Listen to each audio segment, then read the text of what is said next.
CCTV short news നിങ്ങൾക്കായി സമർപ്പിക്കുന്നത് power guard solar system Koonamuchi. നമസ്കാരം. CCTV ഷോർട്ട് ന്യൂസിലേക്ക് സ്വാഗതം. നൂറുകണക്കിന് വിദ്യാർത്ഥികൾക്ക് 19 വർഷമായി ക്യാഷ് പ്രൈസോടുകൂടി പുരസ്കാരം നൽകി വരുന്ന CCTV ജനഹൃദയങ്ങളിൽ സ്ഥാനം പിടിച്ച ജനകീയ ദൃശ്യമാധ്യമമെന്ന് സംസ്ഥാന വനംവകുപ്പ് മന്ത്രി AK ശശീന്ദ്രൻ. CCTV 19ാമത് വിദ്യാഭ്യാസ പുരസ്കാര വിതരണം ചടങ്ങ് മന്ത്രി ഉദ്ഘാടനം ചെയ്തു. പ്രൗഢോജ്വലമായി CCTV വിദ്യാഭ്യാസ പുരസ്കാരം. നിറഞ്ഞ സദസ്സിനെ സാക്ഷിയാക്കി നടന്ന 19ാമത് CCTV വിദ്യാഭ്യാസ പുരസ്കാരത്തിൽ വിവിധ മേഖലകളിൽ വ്യക്തിമുദ്ര പതിപ്പിച്ച പ്രമുഖ പ്രതിഭകളെ പൊന്നാടയും മൊമന്റോയും നൽകി ആദരിച്ചു. വടക്കാഞ്ചേരിയിൽ ജോലിക്കിടെ ലൈൻമാൻ ഷോക്കേറ്റ് മരിച്ചു. മരിച്ചത് കാഞ്ഞിരക്കോട് കുടുംബ സ്വദേശി 42 വയസ്സുള്ള സുധാകരൻ. കക്കൂസ് ടാങ്കിൽ നിന്ന് മലിനജലം നിറഞ്ഞൊഴുങ്ങാൻ തുടങ്ങിയതിനെ തുടർന്ന് ഗുരുവായൂർ നഗരസഭയുടെ കീഴിലുള്ള ആയുർവേദ ആശുപത്രിയിലെ കിടത്തി ചികിത്സ താൽക്കാലികമായി നിർത്തി. CCTV പോലെ ഒരു പ്രാദേശിക ടെലിവിഷൻ നെറ്റ്വർക്ക് അവരുടെ സംപ്രേഷണം വ്യാപിച്ചിട്ടുള്ള മുഴുവൻ മേഖലയിലും SSLC +2 വിജയികളെ ആദരിക്കുന്നത് ലോകത്തിന് മാതൃകയാണെന്ന് കവിയും പ്രമുഖ വാഗ്മിയുമായ ആലങ്ങോട് ലീലാകൃഷ്ണൻ CCTVയുടെ ആദരം ഏറ്റുവാങ്ങി സംസാരിക്കുകയായിരുന്നു അദ്ദേഹം. 21ാം നൂറ്റാണ്ടിലെ തലമുറയിലെ ചെറുപ്പക്കാരായ കുട്ടികൾ ഏതൊരു മേഖലയിലും ലോകത്തിന്റെ നെറുകയിൽ തന്നെ നിൽക്കാൻ കഴിവുള്ളവരാണ്.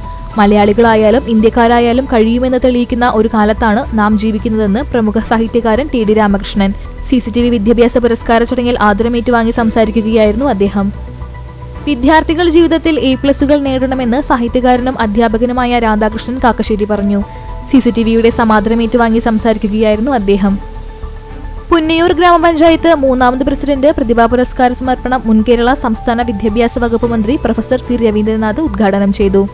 ഒരുമനിയൂർ പഞ്ചായത്ത് സമാന്തര റോഡിന്റെ ശോചനീയാവസ്ഥയിൽ പ്രതിഷേധിച്ച് UDF മണ്ഡലം കമ്മിറ്റിയുടെ നേതൃത്വത്തിൽ മാർച്ച് നടത്തി. കപ്പൽ അപകടത്തിൽ പ്രതിസന്ധിയിലായ മത്സ്യത്തൊഴിലാളികളെ സംരക്ഷിക്കാൻ പ്രത്യേക പാക്കേജ് കേന്ദ്ര സർക്കാർ പ്രഖ്യാപിക്കണമെന്നാവശ്യപ്പെട്ട് മത്സ്യത്തൊഴിലാളി ഫെഡറേഷൻ CITU ചാവക്കാട് ഡിവിഷൻ കമ്മിറ്റിയുടെ നേതൃത്വത്തിൽ പ്രതിഷേധ കൂട്ടായ്മ സംഘടിപ്പിച്ചു. ചൂണ്ടൽ ഗ്രാമപഞ്ചായത്ത് മുൻ പ്രസിഡന്റും MLAയുമായിരുന്ന KP അരവിന്ദാക്ഷന്റെ സ്മരണയ്ക്കായി നിർമ്മിച്ച ഹാളിന്റെ ഉദ്ഘാടനം നടത്തി. ചാവക്കാട് നഗരസഭയിൽ KP വത്സൻ സ്മാരക എൻഡോൺമെന്റ് വിതരണം സംഘടിപ്പിച്ചു. വീട്ടിൽ തനിച്ചു കഴിഞ്ഞിരുന്ന ഗൃഹനാഥനെ മരിച്ച നിലയിൽ കണ്ടെത്തി. പഴഞ്ഞി കാഞ്ഞിരത്തിങ്കൽ മുള്ളത്ത് വളപ്പിൽ വീട്ടിൽ 64 വയസ്സുള്ള രാജനാണ് മരിച്ചത്.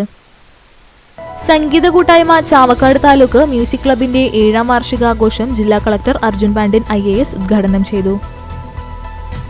കടവല്ലൂർ പഞ്ചായത്ത് കുളമായ പെരുമ്പിലാവ് പൂയാംകുളത്തിൽ നീരാടുവാനും നീന്തൽ പഠിക്കുവാനും തിരക്കോട് തിരക്ക്. കാലവർഷം കനത്തതോടെ പാടത്തോട് ചേർന്ന് കിടക്കുന്ന പൂയാംകുളമാണ് നിറഞ്ഞൊഴുകുന്നത്. ഇരുമ്പെട്ടി തിരുഹൃദയ ഫൊറോന പള്ളിയിൽ ജൂൺ 26, 27 തീയതികളിൽ ആഘോഷിക്കുന്ന ഈശോയുടെ തിരുഹൃദയ പ്രതിഷ്ഠാ തിരുനാളിന്റെ ഭാഗമായി ഇരുമ്പെട്ടി ഫൊറോനയിലെ എല്ലാ പള്ളികളിലേക്കും വിളംബര ബൈക്ക് റാലി സംഘടിപ്പിച്ചു. പ്രകൃതി സംരക്ഷണ സംഘം യൂത്ത് വിങ്ങിന്റെയും ശ്രീകൃഷ്ണ കോളേജ് NSS യൂണിറ്റിന്റെയും സംയുക്ത ആഭിമുഖ്യത്തിൽ അപ്സ്കിൽ ഏകദിന പരിശീലന പരിപാടി സംഘടിപ്പിച്ചു. CPIM കടങ്ങോട് പഞ്ചായത്ത് 3ാം വാർഡ് കമ്മിറ്റിയുടെ നേതൃത്വത്തിൽ SSLC +2 വിജയികളെയും വിവിധ മേഖലകളിൽ മികവ് പുലർത്തിയവരെയും ആദരിച്ചു. All Kerala retail ration dealers association Chavakkad taluk സമ്മേളനം നടത്തി. അക്കിക്കാവ് പൂങ്കാവനം ലെനോസ് ക്ലബ്ബ് അനുമോദന സദസ്സ് നടത്തി. പെരുമ്പിലാവ് അൻസാർ വിമൻസ് കോളേജിലെ മലയാള വിഭാഗത്തിന്റെയും ലെറ്റേഴ്സ് ക്ലബിന്റെയും നേതൃത്വത്തിൽ വായനാ ദിനം ആചരിച്ചു. Kerala state service pensioners union convention നടത്തി. വാഗ മുർഷിദുൽ അനാ മദ്രസയിൽ നവീകരിച്ച സ്മാർട്ട് ക്ലാസ് റൂമിന്റെ ഉദ്ഘാടനം മഹല്ല് രക്ഷാധികാരി അബ്ദുൽ ഖാദർ ഉസ്താദ് നിർവഹിച്ചു. Perumpilavu Ansar training college four woman അതിജീവനത്തിന്റെ ആവിഷ്കാരങ്ങൾ എന്ന പ്രമേയത്തിൽ സംഘടിപ്പിച്ച കഹാനി ഫിലിം ഫെസ്റ്റിവൽ ശ്രദ്ധേയമായി. CCTV ഷോർട്ട് ന്യൂസ് നിങ്ങൾക്കായി സമർപ്പിക്കുന്നത് power guard solar system Koonamuchi. ഇതോടെ ഷോർട്ട് ന്യൂസ് സമാപിക്കുന്നു. കൂടുതൽ വാർത്തകൾക്കും വിശേഷങ്ങൾക്കും ഞങ്ങളുടെ web page, Facebook page, YouTube എന്നിവ സന്ദർശിക്കുക. തത്സമയ വാർത്തകൾക്കായി www.cctvonline.tv സന്ദർശിക്കുക. നമസ്കാരം.